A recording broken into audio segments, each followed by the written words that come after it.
the outline of an attempted coup. What I saw was just a war scene. I was slipping in people's blood. It was carnage. It was chaos. The January 6th committee makes its case. Lawmakers reveal never-before-seen video of the attack and the testimonies of former President Trump's inner circle. Repeatedly told the president in no uncertain terms that I did not see evidence of fraud.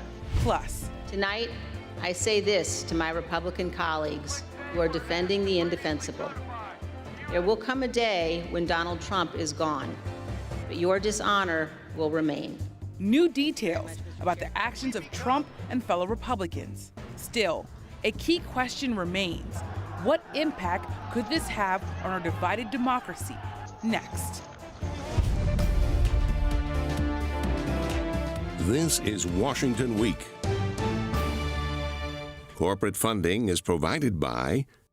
For 25 years, Consumer Cellular's goal has been to provide wireless service that helps people communicate and connect. We offer a variety of no-contract plans, and our U.S.-based customer service team can help find one that fits you. To learn more, visit consumercellular.tv. Additional funding is provided by Koo and Patricia Ewan through the Ewan Foundation, committed to bridging cultural differences in our communities. Sandra and Carl DeLay Magnuson, Rose Herschel and Andy Shreves, Robert and Susan Rosenbaum, the Corporation for Public Broadcasting, and by contributions to your PBS station from viewers like you. Thank you. Once again from Washington, moderator Yamiche Alcindor.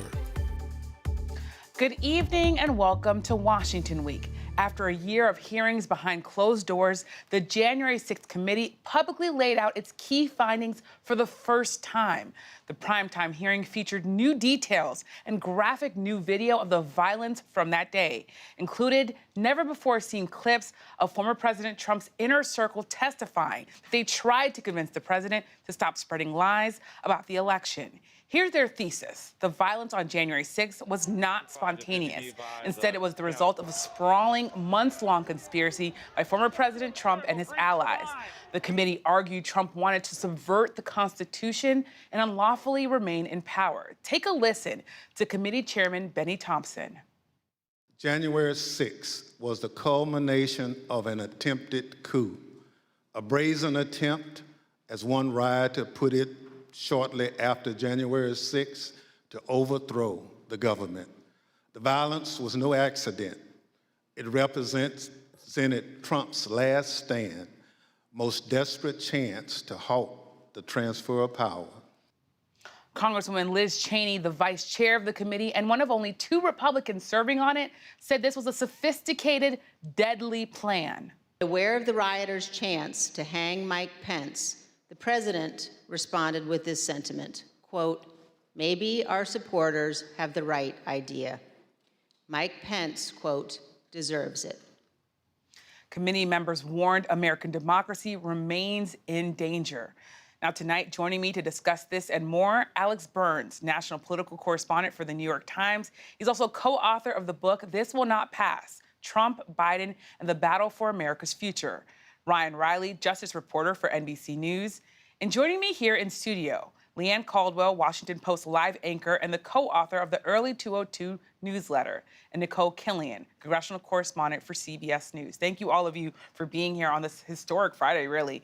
Leigh, I want to start with you. You were, of course, reporting from the Capitol on January 6th in the Cannon Building, which is an office building very nearby where all this violence was happening. Some have called this hearing a third impeachment. The New York Times said that it was the most damning indictment of a president in U.S. history. What are your big takeaways, your key takeaways after seeing the hearing last night? Yeah, I will say, Yamiche, that I was a little surprised that they beat expectations. We have covered this for more than a year.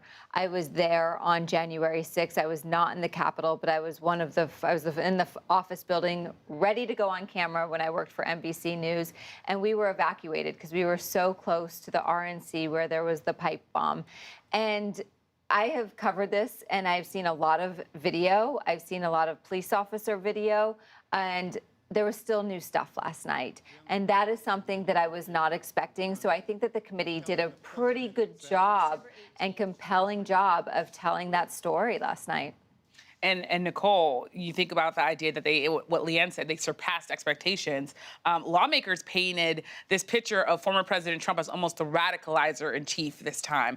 And they also made the case using his inner circle, including his own daughter, possibly his favorite child, Ivanka Trump, saying that she believes the former Attorney General Bill Barr, when he said that the election was not stolen. When you're talking to lawmakers, both Democrats and Republicans, what's been their reaction? Yeah, well, first, just on that point with respect to Ivanka Trump, interesting that the former president did push back and he kind of chastised his own daughter for, being a party to this hearing, saying that she's checked out and, she didn't have anything to do with the election results. But, I think in talking to lawmakers on both sides of the aisle, I mean, certainly there were a number of Democrats in the room last night, and many of them also blown away by some of the revelations coming out of this hearing, especially the part where we learned, for instance, that former President Trump did not call the National Guard, that it was Vice President Mike Pence, in essence, almost being like a shadow president, having to step in and do something that one would think the president would have done. Obviously, many Republicans out there continue to blast this as an illegitimate panel, as a sham, and so many of them acknowledge they weren't tuning in. And Ryan, I want to come to you. Nikole, in some ways, really teed up my next question. I was going to ask you about the fact that Liz Cheney said former President Trump, did not call the National Guard, that he didn't get in touch with any law enforcement officials to try to stop this. You've, of course, been tracking all of the different prosecutions on the January 6th, connected to the January 6th attack. What does it say to you that the president didn't make any sort of attempt to try to stop this? And how does that connect to what people that are now being arrested and charged with this are telling courts all over this country? Yeah, and, it's pretty damning, and I would be really curious what he was doing during that time and who he was in communication with, because a few weeks ago, we had an Oath Keeper who pled guilty to seditious conspiracy say that Stuart Rhodes, the head of the Oath Keepers, was in a hotel room near the Capitol on the night of January 6th and was desperately trying to get in touch with Donald Trump and reach some sort of Trump intermediary and tried to get put on the phone with Trump. So I think those crucial hours are really going to be important, and we want to know who that intermediary is. That's something that could come out through this committee process, or it's something that could come out as these prosecutions move along. Right now, we're at over 820 cases, but there are still hundreds and hundreds of cases to go. Online sleuths have identified more than 2,500 people who entered the Capitol. The FBI list has 350 people on it. So there's a very, very long path ahead for this DOJ investigation, even as the committee sort of wraps up its investigation over the coming months and up until the midterm elections. And Ryan, you've also spent hours watching all of the video, or a lot of the video that came out of the Capitol attack, but you still were surprised and learned new information when you saw this hearing. So talk a little bit about your reaction to what we saw. Yeah, like Leanne, I was a little bit surprised. I mean, I could sort of said, are they really going to be able to find footage that I or sleuths who have been looking into this for months and months and months have not been able to find? And they did. Even sleuths who have gathered terabytes of information and terabytes of data and video around the Capitol attack were surprised by some of what they turned up. And I think as these cases turn on and the criminal cases result in more video being put out, it's going to become this sort of mosaic where you can piece together components of what happened on January 6th, because, you're in one of the most recorded parts of the country, right? In addition to all of the body cam footage, in addition to all of the cameras that were in the crowd, there's this incredible surveillance network. So that's something that I think that the committee was really able to tap into and release some of that footage from those surveillance cameras that give you a really new perspective on a lot of these attacks, especially that footage from sort of the bird's nest from above the Capitol. I think was really compelling because it showed you just the size of this mob, something that you couldn't see when you were sort of right in the middle of it. When you get that different angle, it really shows it from a whole new perspective. And that audio, I think, over top of the CCTV footage is really, really compelling and really up the ante on a lot of this footage. Certainly hearing the voice of former President Trump saying, "I love it," was, while people were breaking into the Capitol, was definitely surreal. Alex, of course, we have to talk about House Minority Leader Kevin McCarthy. Lawmakers played new video of his staffers evacuating from their offices when the Capitol was being attacked. And McCarthy, of course, has over and over again claimed this committee is partisan and illegitimate. Yet you and your co-author, Jonathan Martin, a friend of this show, obtained new audio of McCarthy saying this days after the attack. We cannot just sweep this under the rug. We need to know why it happened, who did it, and people need to be held accountable for it. And I'm committed to make sure that happens. So, Alex, what's the significance of what is absolutely an about-face by McCarthy? And what does it say about where the GOP finds itself right now? Well, Yamiche, it's another case study in Kevin McCarthy's profound cynicism and how he has handled his role as a leader in the party since January 6th, and the extent to which he's kind of a stand-in for the journey that the establishment, our Republican Party, has taken as a whole. You heard his voice there in the immediate aftermath talking about this as, really an atrocity in American history, something that deserved the most rigorous kind of bipartisan investigation. He says at another point in that same meeting that recording is taken from, that he wants a cross-section of the Republican Party involved in the investigation. And obviously now he's doing everything he can to try to undermine the credibility of the investigation. I think that what the committee put on this week makes it awfully hard, actually, for McCarthy to do that with a straight face. Not that Kevin McCarthy has some great credibility as a moral leader that he's bringing into this conversation, but if you're trying to make the case that this is all a sort of partisan song and dance act by a bunch of Democrats who don't have anything new to say, I think we see that's not the case. And Yamiche, I just want to highlight another recording that we released the last few days, where McCarthy, again, in that same meeting with the House Republican Conference, talks about having called President Trump when the insurrection was in progress and having berated him to tell him, you have to make a statement, you have to tell these people to stand down. That's not a call you would make if you didn't think it was in the president's power to make this stop. And the fact that McCarthy told House Republicans that he had to raise his voice, that he had to make repeated requests, it just reinforces that picture that you heard from the committee last night about the president having been reluctant or simply refusing to take action to protect the seat of American government. I mean, all of the audio that you and J Mart have obtained is just really, really critical and really, really important during this time in history. So thanks for, of course, getting that reporting. Leanne, I want to come to you because Liz Cheney was calling out a lot of Republicans last night in her party. One of them, though, is Scott Perry and other Republicans that she said sought pardons from the White House. I had to almost hear it twice because I was so sort of taken aback by that. What does it say to you? What is the significance of that lawmakers after January 6th were saying, look, I might need a pardon? Yeah, no, I think that it's really significant. And the committee last night, she didn't really lay out the significance, but what this does show, she teased this, that there's going to be more of this in the next few weeks that they're holding these hearings. The fact that one of the Republicans, a Republican from Pennsylvania, Scott Perry, who was instrumental in trying to help the former president overturn the election results in Pennsylvania, the fact that after January 6th, he asked the president, Donald Trump, for a pardon shows that the reaction and the response and what actually happened after January 6th, he got very nervous that perhaps he was personally, criminally, or maybe civically liable for that. And, Scott Perry, he put out a statement today saying that it was absolutely false, that he did not do that.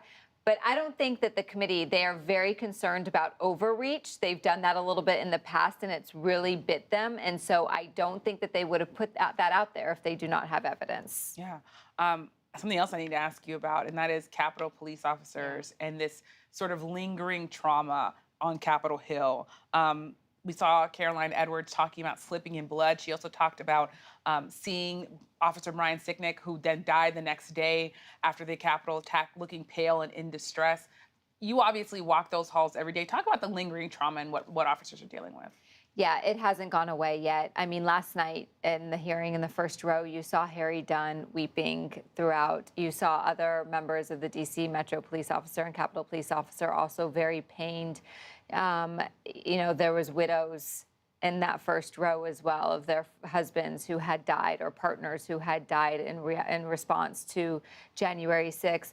And the Capitol Police haven't recovered yet. They are still understaffed. The leadership is trying to increase their pay, but they are still working sometimes 12, 14 hours a day because of the security needs. They haven't had time to recover, and it's a very wounded force. And them watching and seeing this footage over and over again is very difficult for a lot of them. Yeah, it's really something they have to live through every day. I had an opportunity to talk to Sergeant Aquilino Ganell, who was also in the room sitting next to Officer Dunn.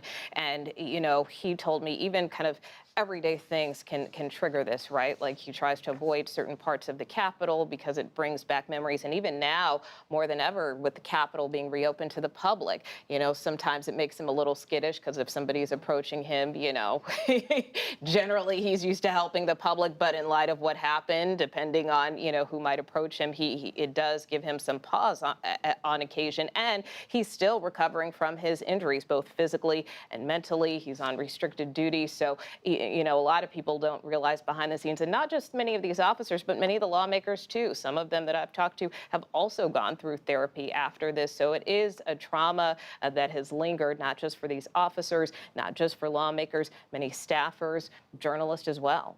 And it's just heartbreaking when you think about what these Capitol officers have to deal with and how you can see how traumatized they are just in their eyes. Ryan, I do want to just chime in real quick on that, too. I think the other part of it is some officers I've talked to, too, also just want to move on. And I think they also worry that this process is being politicized. And so that is a concern that some officers have expressed to me as well. Well, that's an important point. Ryan, I want to come to you because as bad as this video shows that this was, it could in some ways have been worse. During this hearing, the committee said the Oath Keepers created an armed quick reactions force, and that they were standing by at some point to see if there was an insurrection act that might be invoked by former President Trump. What more do you know about this plan and what was going on there?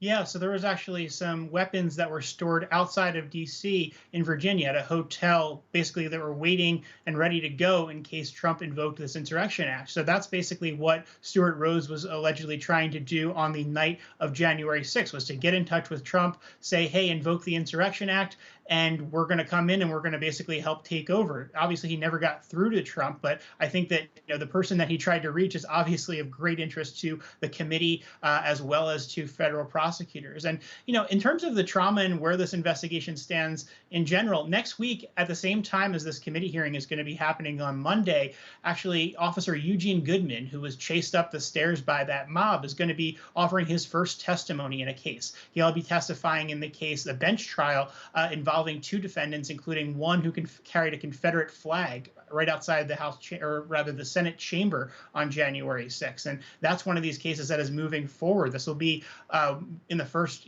10 cases that have gone forward. There's been 5 jury trials, and this is, I believe, the third bench trial that'll go forward. So these cases are going to continue to roll, and they're going to continue to generate news stories throughout the next 2, 3, 4 years as these cases make their way through the justice system, even long after this January 6th committee is over.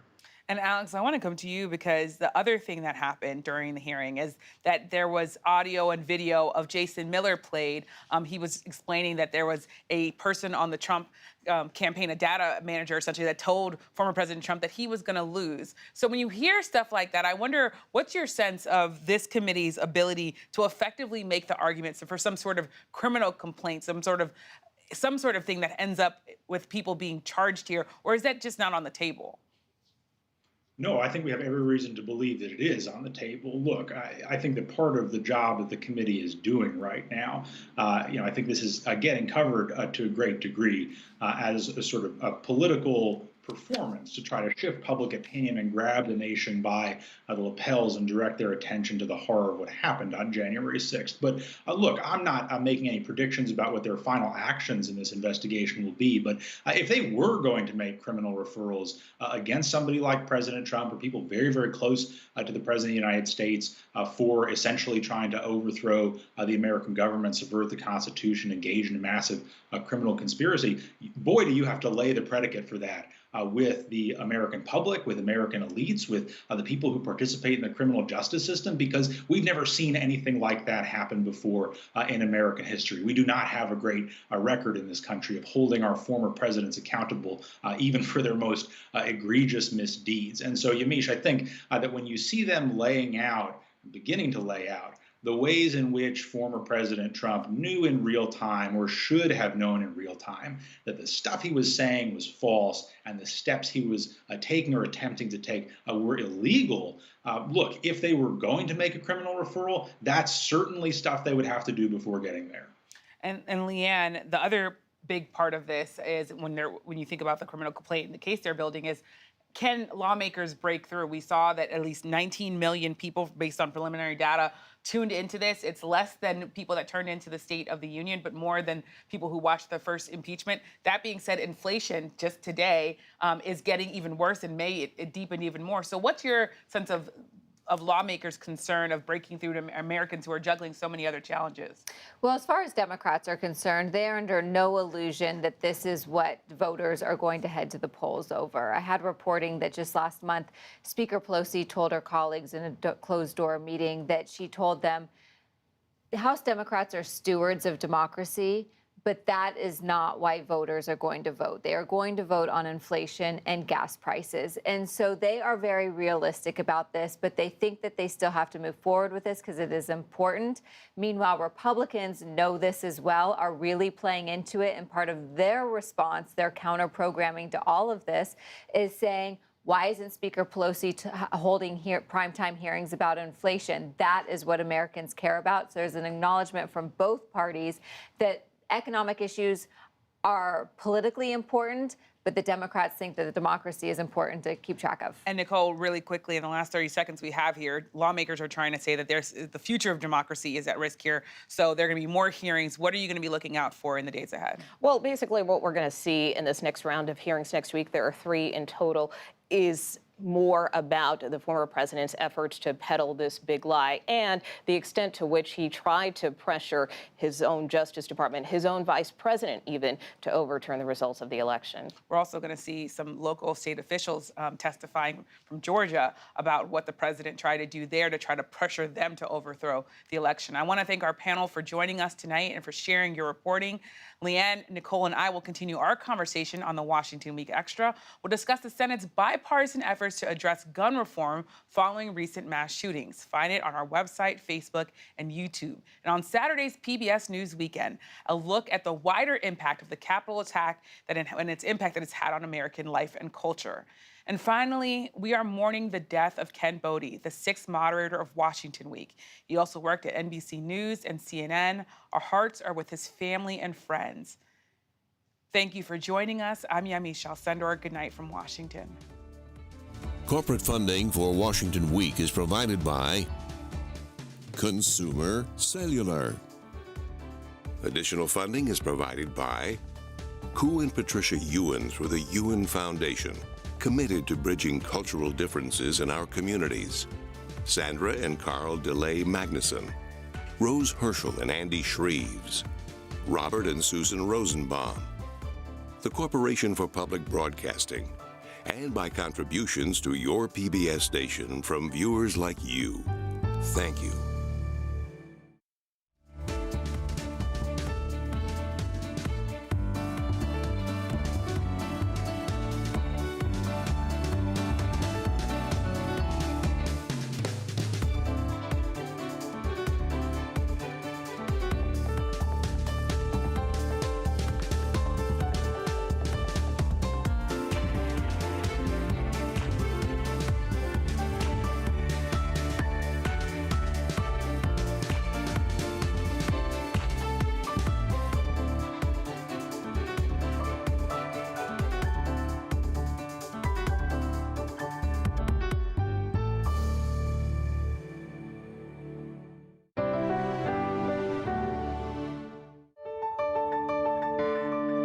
You're watching PBS.